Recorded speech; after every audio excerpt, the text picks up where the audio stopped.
This is Audio Gyan, and I am your host Kedar Nimkar. Welcome to a deep dive into the minds of luminaries from the Indian creative world. Today we have Hemmant Jha with us on Audio Gyan. Hemmant is a principal and founder at Honest Structures, a Goa-based modular furniture company that designs modest yet highly functional and aesthetically pleasing products for both living and working. Previously, he was Chief Design Officer at Godrej, and he has been teaching at IIT Institute of Design and Kellogg School of Management in US. We'll deep dive into what makes design honest and how things can be designed keeping a long-term vision with respect to sustainability and more things as we speak to him. So thanks, Hemmant, for giving your time, and it's a real pleasure to have you on Audio Gyan. Kedar, it's wonderful to be here. Thanks for having me on board. Awesome. So I've sort of named the topic as honest structures itself. So to start, I wanted to ask you, like, at a meta level or at a philosophical level, what's your definition of honesty? And then what is honest structures? Like, how did that transpire?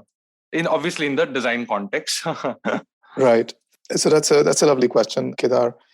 Now, to be perfectly honest, when we were thinking about the company, I couldn't come up with a good enough name. Right. And we went through a bunch of names and each one seemed kind of contrived, not really what we wanted to communicate. And what I could do was talk about the intent and what we wanted to do and who we wanted to do it for and what we would accomplish when we got things right. And a friend of mine that I was talking to said, well, it sounds like you're trying to make honest structures, simple things that have integrity with which you can organize and enable. I mean, pretty fundamental stuff. And I remember thinking, Megan, you totally got it. I mean, that's awesome, right? I mean, that's it. Like, that's the name. And so that's how it came about. And broadly speaking, for us, it's about doing the right thing. It's a constant conversation between me and Kopal. And Kopal is head of product design at Honest Structures. Anytime we're working on something new, on solving a problem or evaluating an idea, we ask ourselves, is this the right way? I mean, is this what we should be doing? And not surprisingly, it's actually quite easy to answer this question, right? Because all of us instinctively know what the right thing is. Now, if you think about the technical definition of honest, right? I mean, I was looking this up according to like Webster. It's something that is legitimate, truthful, genuine, real, reputable, good, worthy, right? They all mean the same thing within different contexts. And so that's kind of how the name came about. Yeah. So, but don't you think that if it's the right thing and if somehow a lot of people start doing that, would you think it will land up in being monotonous? I mean, this is to extend the question that then how do you define your design language, especially the aesthetic part of it, or is there a different connotation only when you say design language for Honest Structures products? Okay, so I think it might be good to, if I can just pull back a little bit to talk about sort of why we're doing what we're doing. Right now, as you know, I've studied architecture. I've kind of taught architecture and design. And I have, for the last roughly 25 years, I've been sort of splitting my time between India and the US and other parts of the world, right? And I noticed after a while that every time I would travel to India, I would kind of see things. For example, you look at bottles and the labels are not always perfectly straight. Right? When you reach out to somebody, people may not respond on time. I heard so many people talking about, buying products. They would think, well, the after-sales service is really good, but they wouldn't really talk about, well, how good the product was in the first place. I mean, why should you need after-sales service if the product itself is great, right? I found spelling mistakes in legal documents, which seems kind of crazy to me. And so it's this everyday stuff that wasn't quite right. And it seemed to be everywhere, right? I mean, Gurgaon for the longest time, where my parents live, had no roads. And then we get roads, and then the roads have no drains. And so every monsoon, the roads just fill up with water. And I would keep asking myself, why this was. Because as a nation, India is one of the few countries in the world that actually makes pretty much everything that we consume, right? So from bulbs and bread and cement and cars and phones, I mean, we send missions to Mars, right? Which is amazing. But we don't really seem to do this everyday stuff really, really well. And I feel that in many ways, we're probably not the best at anything in the world, right? And that bothers me because if you look back 2000 years ago, India used to be one of the three centers of excellence in the world. Metallurgy came from here, textiles, paper, timekeeping, like fundamental stuff. And so I kept looking for answers, and I kept reading everything I could get my hands on. I would talk to everybody, and friends and designers and politicians and taxi drivers. Now I'm talking to you. And I never got a satisfactory answer. And the other puzzling thing was that there doesn't seem to be an Indian design identity. Right. So if you ask ourselves the question, what does it mean for modern design to come from India? I don't think there's a clear answer. There's a generally pretty good understanding of what American design is, or what Scandinavian design is, or Japanese design, right? You can tell that there's a deep connection to the culture, the people, and the attitude and the past, right? And the hopes and dreams for the future. But even though in India we have a remarkable past in architecture and design, it's typically not manifested in a deep and meaningful way in the modern interpretation, right? And so we either look to the past and we say, my God, we've done such amazing things, or we look to other places, right? And, I caught myself thinking, what's up with that? And so finally, I felt that the only way to figure out if truly great sort of world-class modern design or stuff could come from India would be to just do it, right? I mean, a lot of people said, oh, it can't be done. There's no place for modern design in India. Banana mushkil hai, people don't want to spend money, etc. I kept hearing all these excuses. And I said, the more excuses that I heard, the more convinced I was that we could actually do it. And so HS was kind of a personal challenge. It was a test. Now, in terms of design language, what this means is that, we try to be true to ourselves. So having integrity from the inside out, right? It applies to how we think and how we design, how we work, how we treat people. And it was always our intent to create the cleanest and most responsible products in the world, right? We live in a time that is otherwise populated with excess. I mean, there is, things are loud. There's a lot of surface level stuff, the stuff that tries to grab your attention in the moment, right? And we wanted to be the opposite. So imagine something that is quiet, something that is solid and intelligent and meaningful. And I've always said that to us, it will feel like a success if you don't ever really see our products, but you're simply able to see what we enable. So we just kind of, we're just in the background. And I think that would be the ultimate success of Honest Structures. So, with that in mind, we don't really have an overtly prominent design language. It's just what comes from our approach and process. We're not imposing a particular look on top of anything. Now, that being said, we do make very deliberate choices. So in terms of materials and finishes and manufacturing processes, maximizing efficiency and reducing waste, structural integrity and strength. So these are all fundamental aspects that are highly, highly considered. And then what is distilled from all of this becomes the design language that you see, right? So it's not styled, but it's definitely deliberate and considered. And I think that's what it means, to be honest. Wow, beautiful. I'll come back to the point where you mentioned about having those sort of elements, and then I want to just understand like which section of that also you keep digging. But before that, like even I have seen like Dieter Ram's shelf program at a friend's place, and you said it very beautifully that you really don't see the plates and the structure that is holding it, but you just see the objects directly which are kept for display, say like a book or like a toy or whatever, TV or whatever it is. So I'm totally inspired. But in India, despite me loving like Dieter Rams, I have, you can see in the background, a lot of wood, and India we have this warmth. So two questions actually there. How do you arrive at the same comfort or the same calmness or same touch which Indians love? And the second is, why sort of have that language also? Actually, we'll take in two parts. So first I'll ask the why part. Why have like one design philosophy, or why there is something called as a right and wrong? Because I'm coming from that sort of contrarian or rebellious character of a designer. Why even have that as a Indian language? So, I agree with you. I really don't think that there is a right and wrong. I think the design space or just the world of product or, any of it, I think it's big enough to accommodate all of us.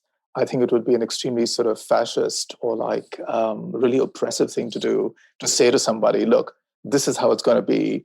because this is the right thing and this is how everyone's got to, be, and sort of this is how everyone has to live and behave. We would never do that. I mean, that would be so terrible. That being said, I think, it's perfectly acceptable to say that there's a certain way that we do things. We don't expect that everyone's going to get on board with it.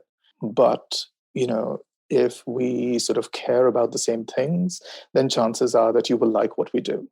And so it's not for everyone, but for those who get it and want it, it's probably the best thing that you can get, right? Does that sort of address? Yeah, I got it. Yeah. And then how do you sort of arrive at, we'll talk about the materials, but whatever I have researched, I think I just wanted to set the background that how do you arrive at that comfort or the calmness or the keywords that you mentioned in a physical object, where in India, I think it's still wood being the predominant sort of furniture, if I may call it. Right. I mean, I agree that actually comfort is important for people pretty much everywhere, right? It's not just an India thing. And this is something that we've experienced pretty much anywhere we've spoken to anybody, because everybody thinks, well, steel is hard, but wood for some reason is comfortable. And if you think about like sitting on a chair or a stool, compared to our bodies or our behinds, wood and steel are pretty hard. I mean, I would say they're pretty comparable in terms of hardness, right? Our bodies are a lot softer than either one of these materials.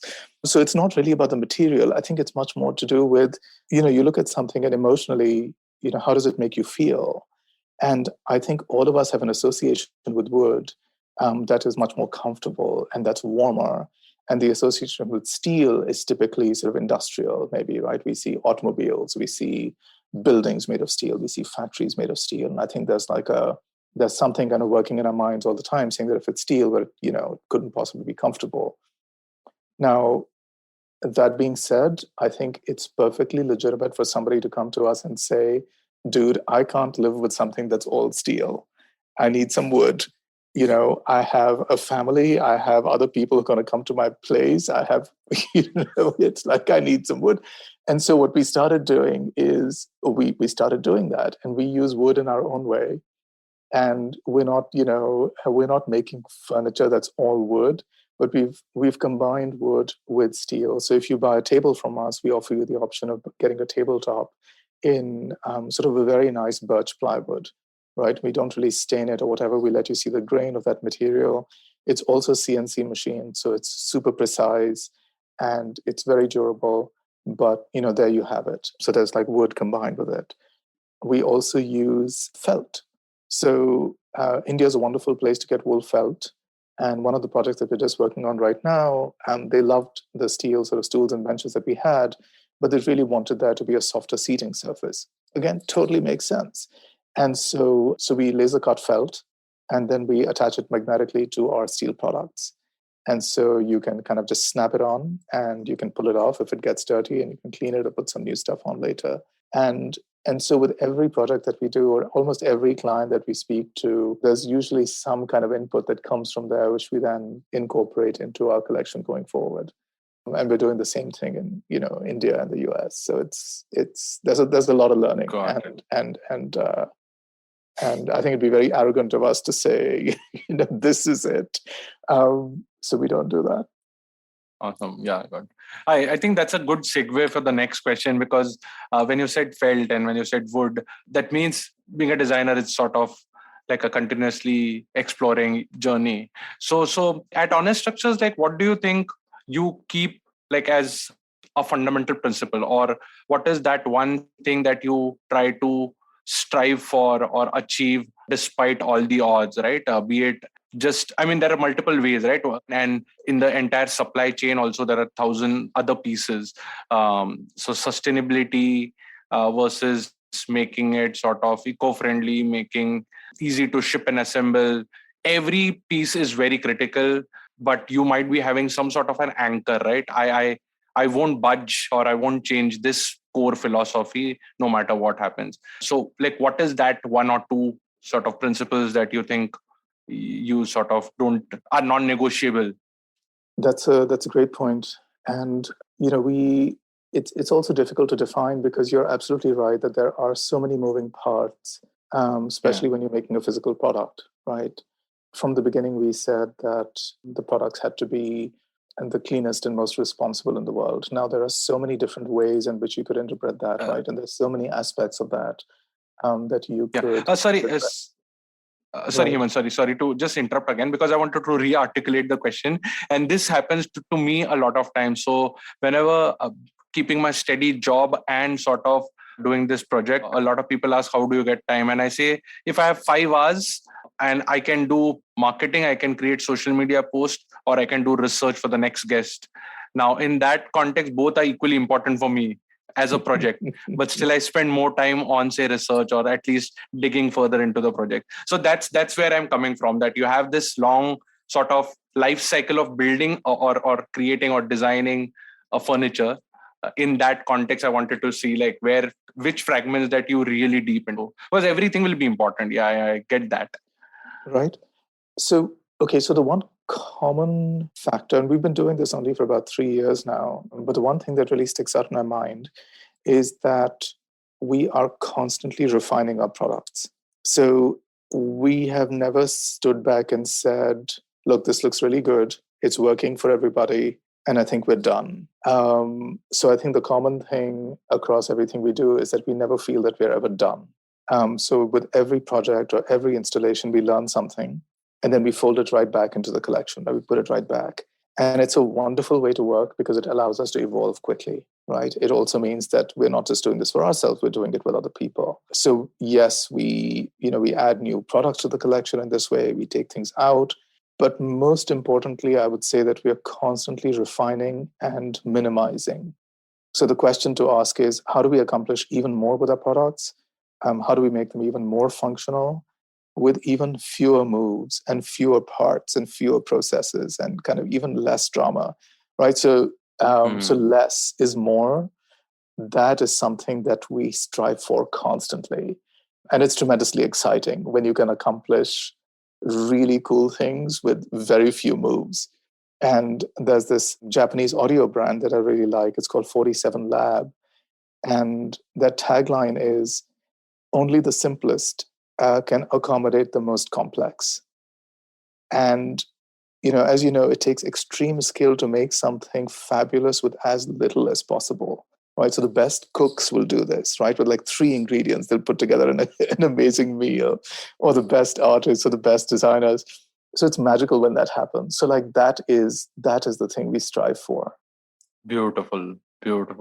In fact, even I remember 2 things. I had interviewed Uday Atwankar, a professor from IIT IDC Mumbai, and he used to give this challenge to students that design a game in 100 rupees. And they used to design, then used to say, okay, design the same game now in 50 rupees. And they used to design it. And it used to go that abstract that now you design, like, assume it has to be done for like really, really maybe poor or underprivileged kids. So the same game has to be designed in 0 rupees. And that's where you really abstract out and see what the essence of the game is and try to replicate that with, say, body movements or something like that. So that one story clearly sort of, like, I could connect the dot key. How do you sort of, yeah. And the second is obviously our Hindustani classical. It's just like one vocalist, one tabla, and like a one harmonium. I think they can create magic with like right. Less is more concept. Yeah, absolutely. I mean, it's completely mesmerizing. Yeah, and it's fabulous when it happens. Yeah, cool. Let's take a short break here. We'll be right back.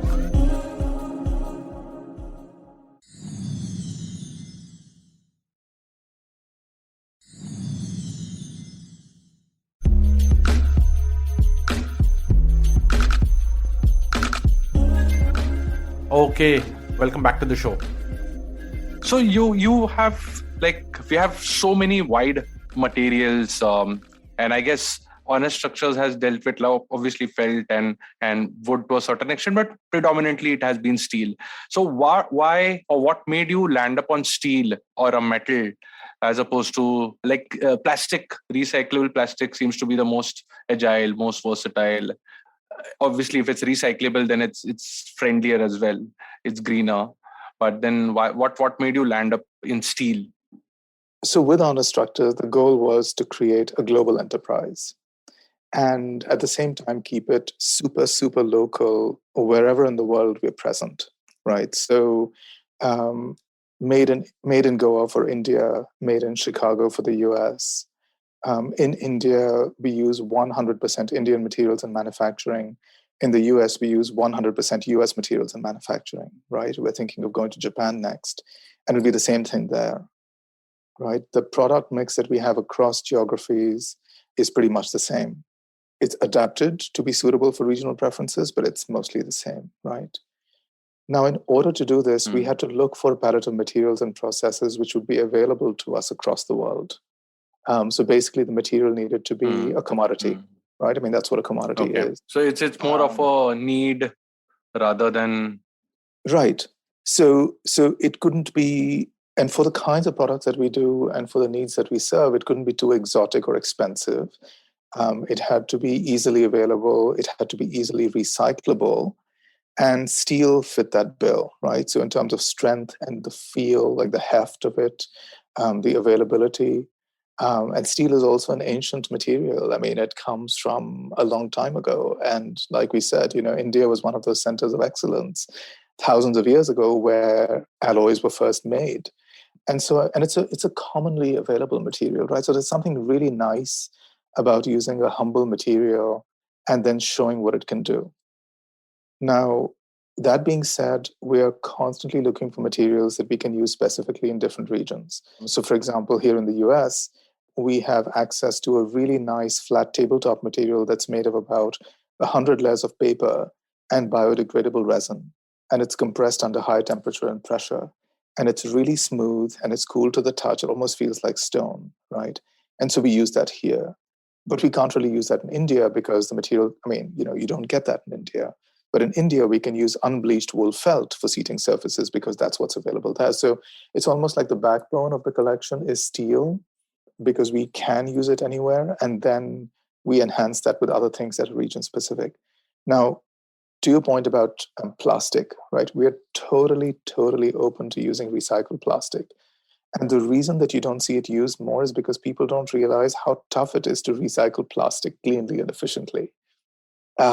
It sounds a lot easier than it is, but because it's so difficult to do, and different parts of the world, either more or less kind of evolved or farther along on their journey towards doing it, it is generally pretty unpredictable, right? And I think this should totally be a topic for a different conversation because it's important to do, right?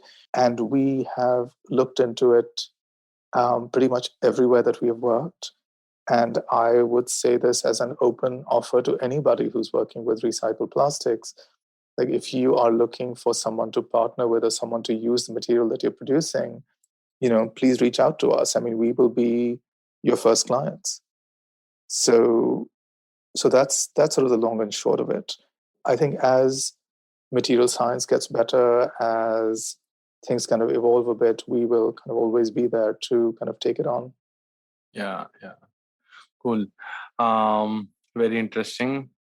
So if I have to just change gears a bit and talk about like scalability, you like in your website and bunch of places where I read, like, can modular and plus customizable products be scaled?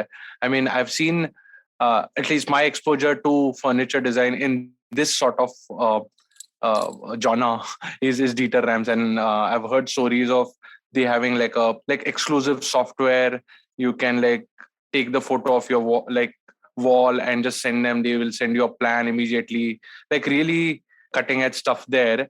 So and they produce like industrial polish and plus mass produce. So do you think like these products which are sort of greener or whatever you call them, honest, can be scaled up, or they have to be designed as in like have to be personalized, and personalized can't be scaled, so there's a trade-off there, right? So I love that we're having this conversation, by the way, Kedar, because it's actually it's really good because we're getting to kind of the heart of the matter. So to address this question, I think let's go back to the time of the Industrial Revolution, right? So we're going to about 1800 AD or so. So it's about 150, 200 years ago. Now, before the Industrial Revolution, all products were made by hand, right? So you had to make them one at a time, and it was time consuming, it was expensive, very few people could afford it. But the good thing was that because you're making it one at a time and you're making for a particular client, everything was customized, right? So it was always customized perfectly to whatever the client or the person wanted. Now, the Industrial Revolution comes along, and now we have machines that can make things, right? I mean, this is the birth of mass production. So now we can make thousands or hundreds of thousands or millions of things, right? But there's one caveat, that they had to be exactly the same thing. So we can make millions of one thing, but they can be plentiful and they can be cheap, right? Mm. So if you think about companies like IKEA, right? They have built that's what they're built on. The idea of making things in massive quantities, but it's always the same thing, right? It's never customized because you can't customize it. Now, the crazy thing is that these companies that are still doing this today, they're using a process or an approach that was started 150 or 200 years ago, right? So if you look at even something like fast fashion, you're mass producing things, which means that you're basically making so much that you're throwing out about 50% of whatever you produce, right? It's kind of crazy today. So when you look at something like that, it becomes obvious that our problem today is not about having too few things. It's about having too many things, right? It's about overproduction and waste. So if you look around you, I mean, we don't really need more tables and chairs. We don't really need more t-shirts. We don't really need more cheap shoes, right? Yeah, But if you think about the organizational structure of companies, right? Companies are built on an idea. They're built on a certain way of doing things, which is why massive companies like IKEA, and I don't want to single them out, but it's just that they're so incredibly prominent in this field. They're built on an idea and a certain way of doing things. And it's practically impossible for companies to change themselves from the inside out. I mean, they can't do that, right? Because all their methods and their way of thinking and their materials and processes are based on a certain way of doing things. And how do you take all of that and say that's irrelevant and let's do things completely differently? It doesn't work. So traditional mass manufacturing is not effective at making a few things at a time or making things differently customized to different people, right? So they keep doing the same thing over and over again and over and over again. But if you look around you, as people, we're all different people. We weigh, we weigh, we're different weights, we're different body shapes and sizes. And now these companies are still telling us that we're only going to make one type of chair or one type of table, and it's everybody's job to somehow fit themselves into it, which I think is kind of crazy. That's not fair, right? So in this day and age, I think it's actually BS. It's totally possible to do things differently. So what we do is take advantage of absolutely modern means and methods. So we can produce millions of products, and each product can be customized to who you are. So everything we do is laser cut. It's laser cut after you place the order. So we're never shipping from a warehouse that's filled with stuff. We use robotic processes for cutting and folding. So it's all super fast. So if you look at our stool, we can cut the stool in less than 30 seconds. We can fold the stool in maybe a couple of minutes, right? And because we've built our approach on the idea of adapting and customizing, we can make your stool an inch taller. We simply adjust that in code, and the next stool that we cut on our laser is your stool, right? It takes no more time to do your stool than it takes to do somebody else's stool. And so we don't even have to charge extra for it. So it's perfectly customized. It's mass produced in the fact that, we can make as many of them as you want. We can do it super fast. But I think this is the approach that we need to take for our time. It's not about making as much of one thing as possible. It's about making things that are perfectly tailored to who you are as a person or who you are as a company or an organization. And today we can do that. I think I'm trying to sort of, it's the idea, it used to be called mass customization at one point. Some people think of this as Industry 4.0, right? That you can actually have very flexible manufacturing approaches where you don't have to stamp out the same thing over and over and over again, but your machines and processes are evolved to the point where you can make one thing today and you can make another thing tomorrow, or you make a variant of one today and you make another variant tomorrow. And I think we're there now. I mean, that's what we're doing. And in that, in one of the interviews also, you mentioned that there's almost zero wastage or like as less waste as possible because you get those finally those sheets and aluminium and whatever the raw material will be still in a finite size, right? Say like 5 people want a stool in a particular size, the sixth one wants an inch more. There is less, like, how do you handle that wastage, or it doesn't happen? So you're right. I mean, there's always waste, and we try to minimize it as much as possible. So if we use a sheet of steel, we will be as efficient as possible about placing the parts on it, like a template, the way we want to cut them. And sometimes these arrangements get kind of crazy. But even then, there is waste. Waste as in there is material that's left over from the cutting. Now, the nice thing about using a single material and using something like steel is that it's actually quite easy to recycle. There's a really massive market all over the world that will simply buy the leftover bits of steel that you have. They will melt it down and remake it into more sheets that you can use. That's another thing that was really critical for us, that we would never use the idea of mixed materials. So if you have a single material and it has no welds, it has no other stuff that's been done to it, then it becomes very easy to reprocess it again into that same material. And so that's another philosophy that we kind of continue through everything that we do. Interesting. I don't know whether, but yeah, I'll have a plug here. One should listen to the 100th episode, Balakrishna Doshi, and where I ask, like, how has RCC changed the landscape of cities? And he almost, obviously he's a legend, so he can shout. But he said, "What is RCC to do with design? RCC is just a tool, and we should know how to use it, right? So it's just like another material like plastic. If you can't use it well, why blame the material itself?" Yeah, it was. I remember that. You're right, and I have listened to that episode, and I think he makes an excellent point, right? Yeah. It ultimately, I don't think there's any such thing as a good or a bad material. It's just about what you do with it, and kind of picking the right material, the right tools for the job. Yeah, cool. My second last question is sort of, you in your website, it's also mentioned guaranteed for life. Now I'm really proud and wish you all the best to have that sort of philosophy.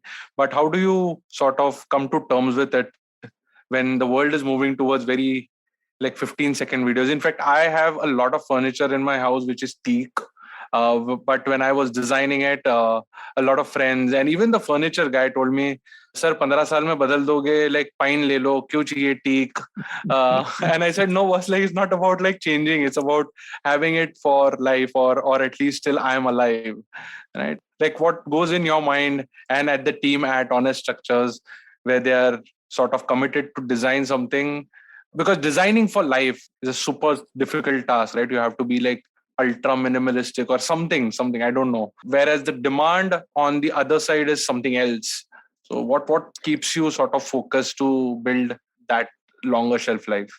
So, in terms of, if I were to pull back the design language aspect, that's one of the reasons that our products are not highly stylized, right? Because if something is extremely sort of stylish on one day, it's going to go out of style the next day, right? And then it becomes obsolete. I mean, again, you look at fast fashion. I mean, that's kind of what happens. So it is a very purposeful sort of effort on our part to keep things as straightforward and as honest, again, as possible, right?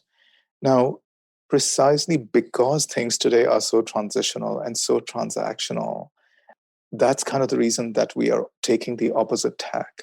Disposable culture is a problem, right? Because there are obvious major real world crises that this creates. I mean, if you look at waste, right, there's so much waste from clothing, from packaging, from manufacturing. I mean, you can look at, there's garbage piled up everywhere. In fact, there's this massive garbage dump in Bombay that is so big that they actually have their own firefighting crews. They have fire engines up there to put out the fires from the methane that's generated from just that dump. Imagine, that sounds like it's its own city or its own village or its own town. It's madness, right? It's absolute madness. And so I think there's something really reassuring about products that are made with integrity, right? Which you can repair and refurbish. which are not designed to be obsolete in a few years. Your teak furniture, for example, that can be passed on. Multiple generations will use it, right? Nothing will go wrong with it. And in a way, that's an heirloom, right? And I think it'd be pretty cool to see HS stuff become, kind of the heirlooms of our time. Yeah. I remember one Mitu Akali. I think she's a Goa-based interior designer, and in that episode, I said I was doing this furniture for my house, and one of the interior designer friends, he said, "Why don't you put ply, and I'll give you a very teak finish vinyl to put on it, so nobody will ever know." And I said, it's not about nobody will know, it's about me knowing that it is not that. And I think that's where these honest sort of word really resonated and feels nice about it, that what you're building, what you're sort of giving out in the society or in the community, and you take that ownership and responsibility of what will happen to it few years down the line or many years down the line. So, to that point, there's this, when we were starting out, we were looking for coatings to put on our products. And right from the beginning, we said, well, we're going to use the highest gloss levels that we can find, right? Or that are made. And in the industry, there's something like a 90 plus gloss level or 93 plus gloss level. It doesn't really get much more glossy than that. And everybody would come to us and say, sir, itna gloss level kyun lena chahte hain? Because pretty much everybody else we supply to, they like to use matte, because when you have a matte finish, it doesn't reflect light efficiently. Therefore, you can hide imperfections. So if your steel below is not perfect, or if it's wavy, wo dikhega nahi kisi ko. And so that becomes so much better. And it was exactly the same thing, Kedar. We were like, look, it doesn't really matter, what other people are doing and what they're trying to hide or not show. This is what we do. And in fact, we would love to be able to show how well this stuff is done so we can actually celebrate this. But I think it will change. I think if you keep doing what you're doing and we keep doing what we are doing, and there are more people who say no to teak finish vinyl covering, I think things will get better for everyone. Yeah, absolutely. Wonderful. So, Hemmant, I wanted to conclude with one last question, which is sort of a more application-oriented stuff, and feel free to have a plug also, whatever you think.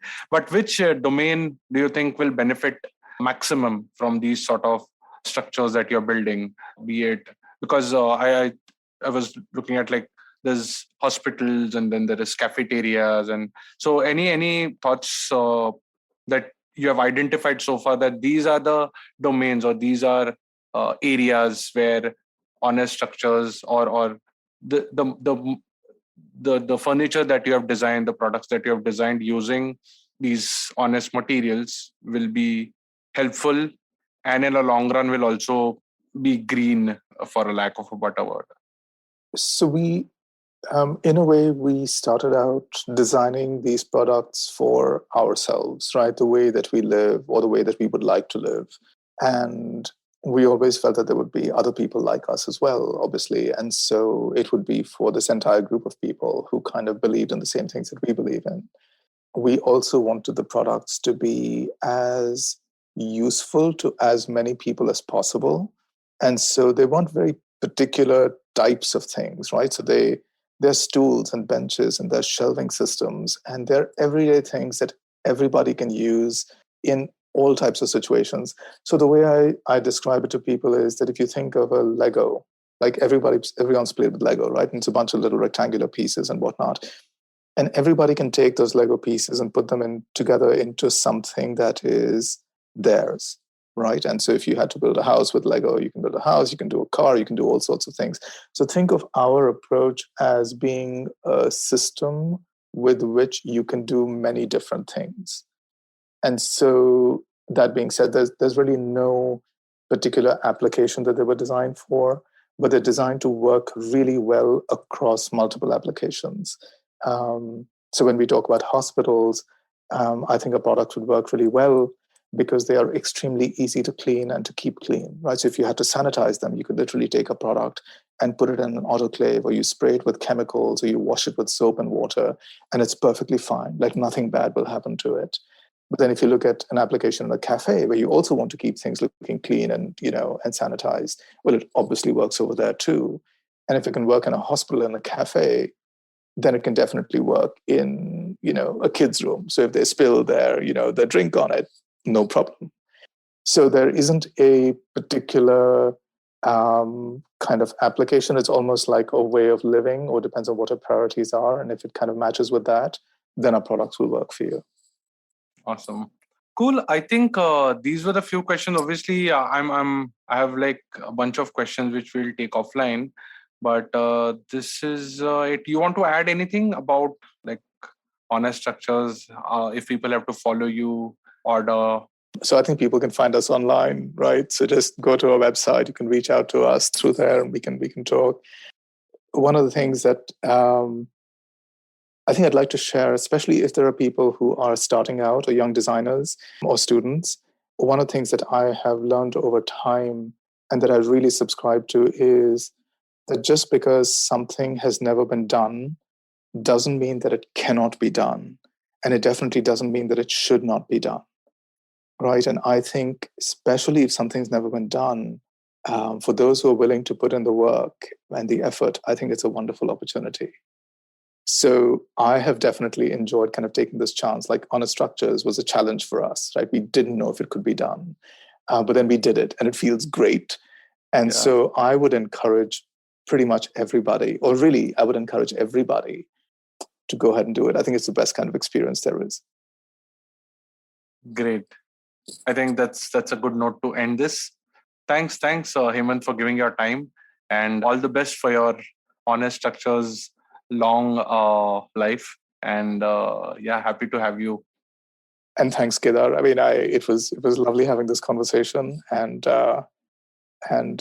keep doing what you're doing. I think it's essential and fantastic. Thank you. Cool. That's it. Okay. Thanks. Bye. And that's it from today's Gyan session. For show notes and more Gyan, visit audiogyan.com. If you like this podcast, please don't forget to check our other interesting podcast on IVM Network. You can listen to us on IVM Podcast app, ivmpodcast.com, or any of your favorite podcasting apps. To stay tuned, follow us on Twitter and Instagram at IVM Podcast. And if you wish to connect with me, I am at AudioGyan Moments on Instagram. Until then, take care.